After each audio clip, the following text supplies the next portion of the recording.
Hello and welcome, my connoisseurs of movies, TV show, and literature. You ready to shake things up?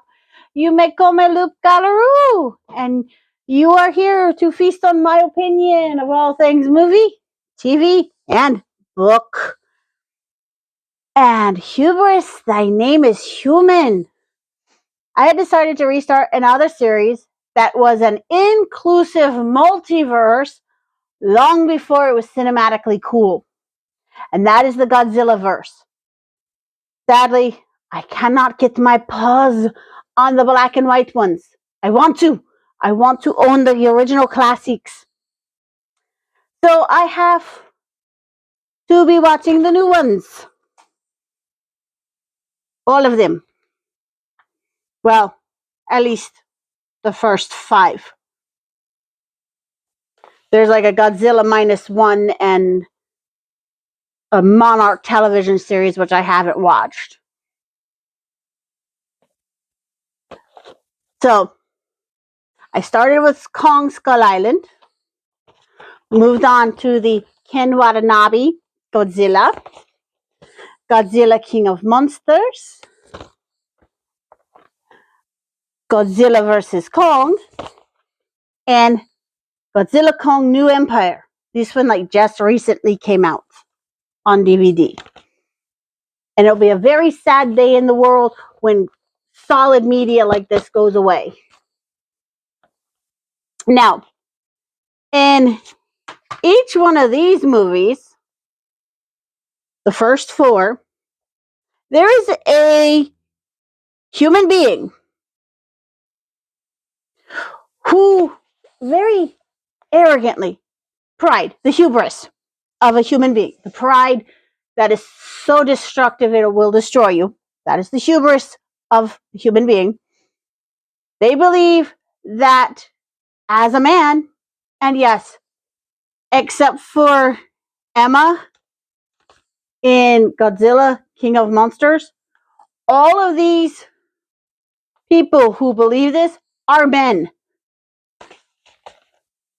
Believe that they can control nature, and they deserve to control nature, unless we're talking about Samuel L. Jackson's character in Kong Skull Island. And then he believes it's his right to punish Kong for defending his home. If that's not an ego, I don't know what is. And I will get to New Empire in a moment.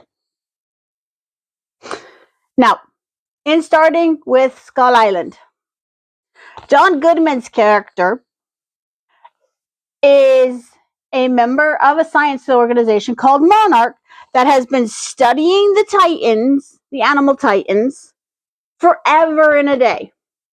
And he knows for a fact that these stories that are carved onto ancient societies are not just stories, because his ship was attacked by one such monster. And it sank. Now, to prove to the rest of the world that these beings exist, he finds a brilliant young scientist who believes in the Hollow Earth theory. And the Hollow Earth is basically there's a world beneath the surface of our own that exists through various portals throughout our crust and is heated by the Earth's core and has its own unique little ecosystem. Well, this young man brilliantly convinces a U.S. senator that the Monarch scientists, with a military escort, hence where Samuel L. Jackson's Colonel Packard comes in, need to explore this previously uncharted island before the Russians get to it. And the U.S. government allows it. Even though they said we are going to be dropping seismic charges, which is basically explosives that cause sound waves to ripple through the earth. Yeah, you heard me correctly. In Kong Skull Island, the US government sanctions a bombing attack on an unknown island. They don't know or care if there are an indigenous human species on this island that they're threatening to wipe out with this blast. Brilliant, isn't it? Now, Packard and his team are tasked to bring the scientists there and back.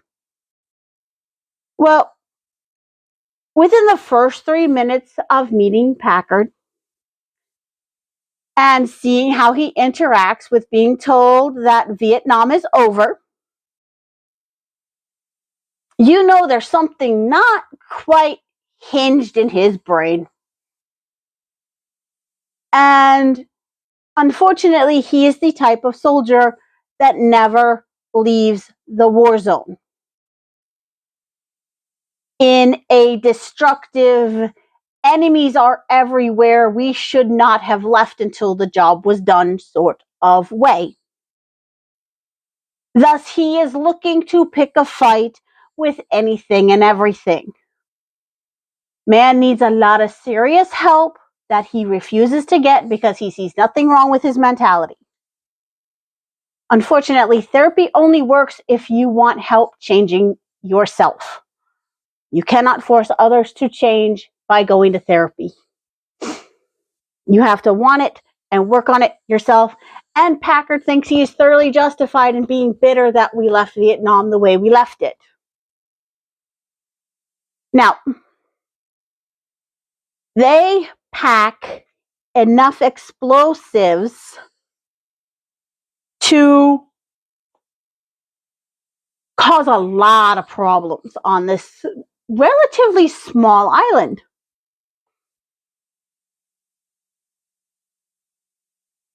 And again, going back to when you first meet Packard, he interacts with one of his men, whom everyone calls Chapman because that's his last name.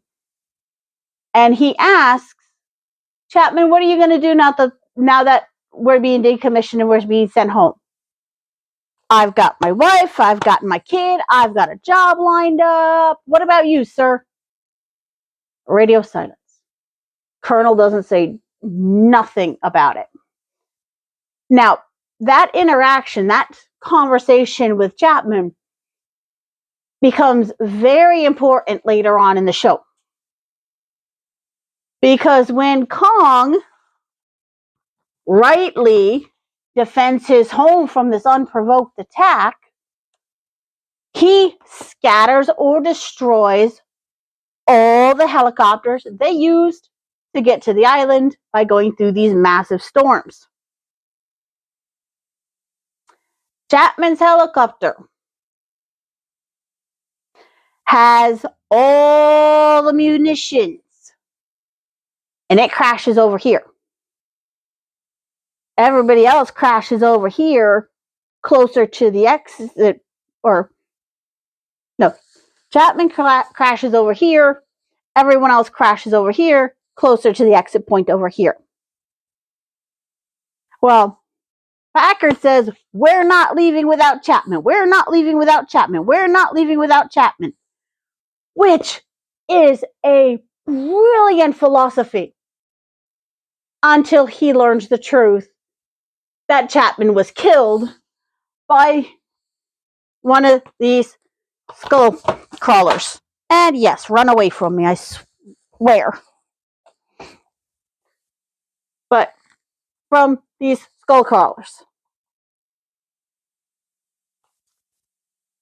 And even learning that Chapman is dead and there's no reason to go rescue him, Packard says it doesn't matter. We're going to get all the weapons from that helicopter and we're going to blow Kong sky high, even if it means unleashing more and worse-sized skull crawlers on this island. Now, bear in mind, had John Goodman's character not insisted on attacking his home, there would be no dead soldiers. The humans attacked first and then got mad when nature retaliated, and now they want to destroy nature. That's hubris right there. That is the very nature of hubris. Now, in Godzilla, there is a distinct split in the world. You have Ken Watanabe and his people who want to study and protect and allow Godzilla to live the way he was meant to live. And then you have the US military who wants to destroy anything and everything that's not human. Now, the show starts when a creature called a Muto attacks a nuclear power plant, thus consuming all the radiation so it can grow and thrive. Because Ken found out, Ken's character, and please don't ask me to pronounce his character's name. I suck at Japanese and I don't wish to butcher it. So, he will be Ken. Now, Ken was telling anybody who will listen that the Titans grew up in an era, in a time, when the radiation levels on Earth were unbearable for human beings. And when we started our nuclear testing, we woke them up because it was spiking the radiation levels again, making them hear the dinner bell.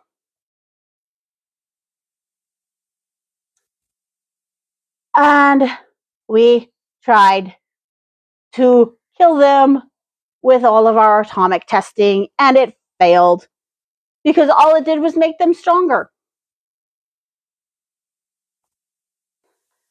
Well, Ken says you need to let Godzilla fight the Muto, or the Muto are going to take over. Stop hindering Godzilla from doing his job by keeping these other Titans in line. U.S. government, U.S. military doesn't care. They open fire on them, all three Muto, or both Muto and Godzilla, even threatening to discharge a nuclear warhead on U.S. soil, not caring that these things feed off of radiation. Ken has been saying from the start, your weapons aren't working. Your weapons aren't working. That nuke is only going to feed them and make them stronger. And the musician's expert, if you can call him that, says, these are so much bigger than those firecrackers we used at the Bikini Atolls that we have no doubt we can kill them. Yes, instead of feeding them pop rocks as a nice little treat, we are going to give them a full-on 3-course buffet and then wonder why they don't stop. Thankfully, Godzilla beats the Muto. And he has a few very brilliant humans to help him take out the Muto eggs on the ground. But still, the hubris of man. We are the dominant species. We can control these creatures. No. Now, at the very beginning of Godzilla, King of Monsters, you see Emma, her now ex-husband Mark, and their daughter screaming for a child. Their daughter's brother. Unfortunately, they were caught in the battle that instead of moving the Titans away from populated areas so they could fight, they let them fight in populated areas, which is dumb in and of itself. So Emma gets it in her head. She gets a wild hair up her butt that she can use acoustic bioresonances that every single living thing produces to control the Titans. So she was using all of her research to get the bioacoustic signatures of the Muto, of Mothra, of Godzilla himself, of Ghidorah, who is this Hydra beastie here. And she put them in a machine they called the Orca, which she and her hubby, like I said, he became ex-hubby, started designing so they could communicate with orcas and other sea life before Emma decided, I can use this to control these Titans. Now, I don't know how well you can see it, but Charles Dance is in this movie as a very massive eco-terrorist. And he helps Emma wake up Rodan, the volcano demon, and Ghidorah.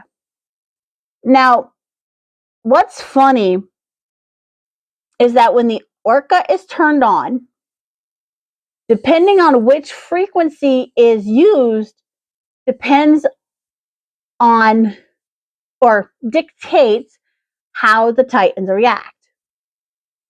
And they have what's called an alpha frequency, which enrages Ghidorah and Godzilla, because it took part of Godzilla's bioresonance and mixed it with that of a human being. What's insanely funny is, yeah, we are just a bunch of horny, murderous animals, was said when Mark figured out that Emma used human as part of the alpha frequency. But like I said, Ghidorah hears the alpha frequency and he goes insane. And he has enough power to control the closest Titans, telling them to attack the people with the Orca. Madison, that's the daughter's name. Madison thought her mom was in the right until she realized precisely what Mommy Dearest wanted to do. And then she thought Mom was insane and wanted to get back to Dad. It is very sad. But the US government proves yet again that they don't care.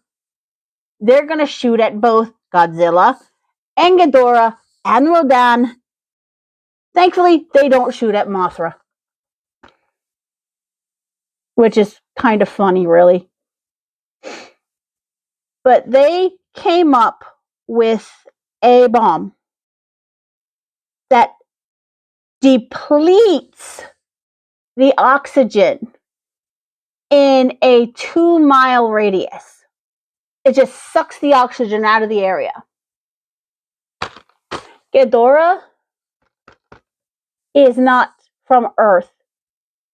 That oxygen depletion bomb, he laughs off.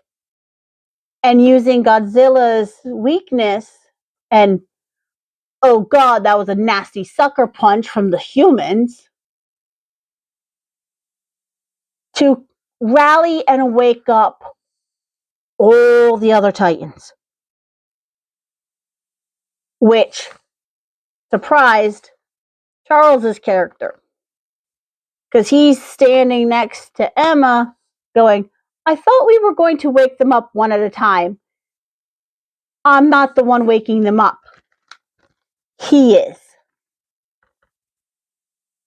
Now, Maddie finds out that, they are close to Boston and Fenway Park. Go Red Sox. I was born out east in the United States. I was born into the Red Sox nation. So don't hold that against me. I couldn't tell you who's playing or any of their stats, but I will watch them if they're on. I just don't revolve my life around it. But Maddie, knowing that Boston has been evacuated, except for a handful of people, steals the Orca, hooks it up to Fenway's amplifiers, turns on the alpha frequency, and enrages a supercharged Godzilla and Ghidorah. And they rush immediately to Fenway. And while they're trying to find Maddie, Mark and Emma are fighting like mad, and one of the soldiers goes, man, if you were my parents, I'd run away from home too. Bam! Both parents. To get Emma, we have to go home. So they go back to their old home and find her just fine. Now, Mark went from kill them all, I don't care, to no, we have to let nature take its course and do what it's supposed to do, and we have to get rid of Ghidorah. So, U.S. Army, focus all your attention on Ghidorah. Help Godzilla. Don't hurt him. And oh, gee, guess what? Godzilla is able to beat Ghidorah with less casualties. Go figure. And then we get King of Monsters. Now, at the very, very end, not King of Monsters, Godzilla versus Kong, but at the very end of King of Monsters, there is a post-credit scene where Charles picks up one of Ghidorah's severed heads. Because, well, Godzilla severed one of his heads, and then it grew back. Lovely, no? Using that severed head, another idiot rich man, who is the owner of a company called Apex, decides he's going to use that severed head to put human beings back on the top of the food chain. By forcing Godzilla to fight Kong before unleashing Godzilla, big cybernetic monster that looks like Godzilla but has Ghidorah's brain. Yeah, you heard me right. I'm going to take a space alien's brain, supercharge it with Hollow Earth energy, and then wonder why it turns against humanity. All to make humans the apex predator again. Newsflash, we are not the apex predator on this planet. Nature herself is the apex predator on this planet. We are at her whim. But that's nothing to do with these movies. Now, to keep Kong safe, they had him walled away on Skull Island.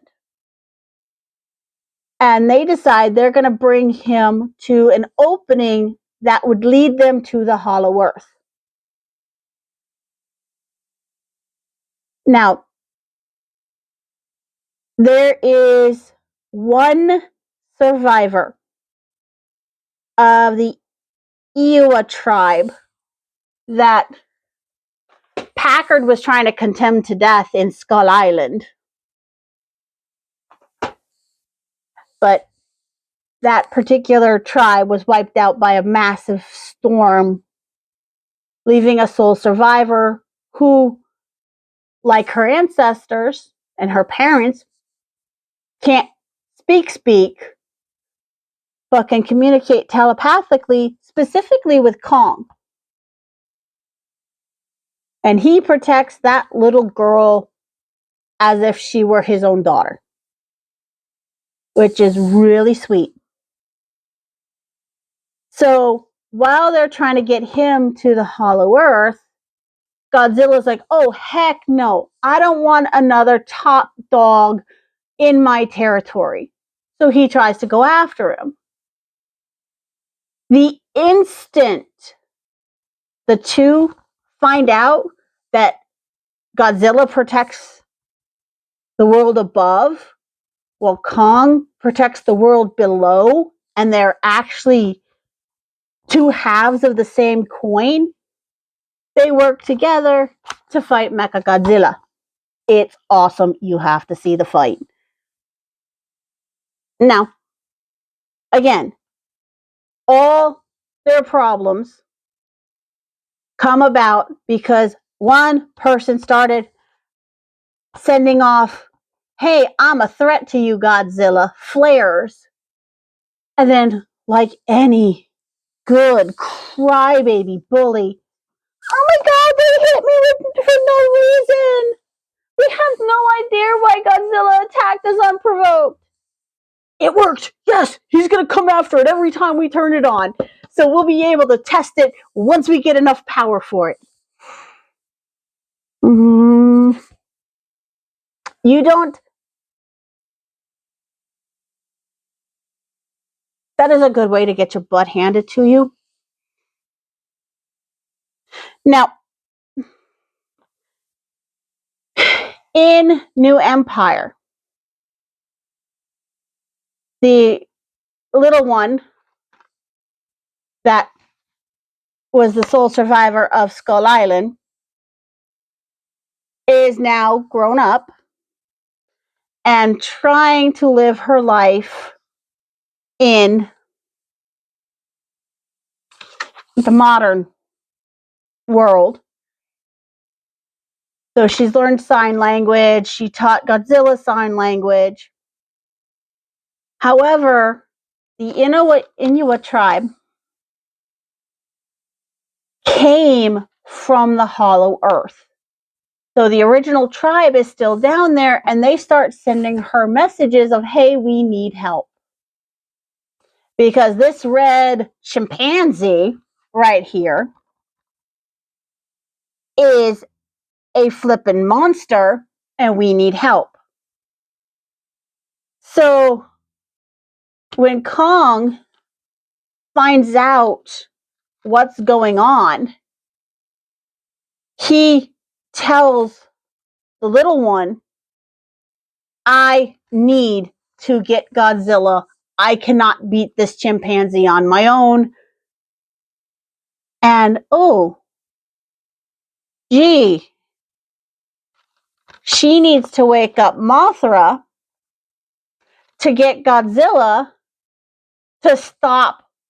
I'm going to beat the crap out of you for coming back into my territory. And listen to, hey, I need your help to keep my territory safe so it doesn't come in and affect your world. It's awesome how that works.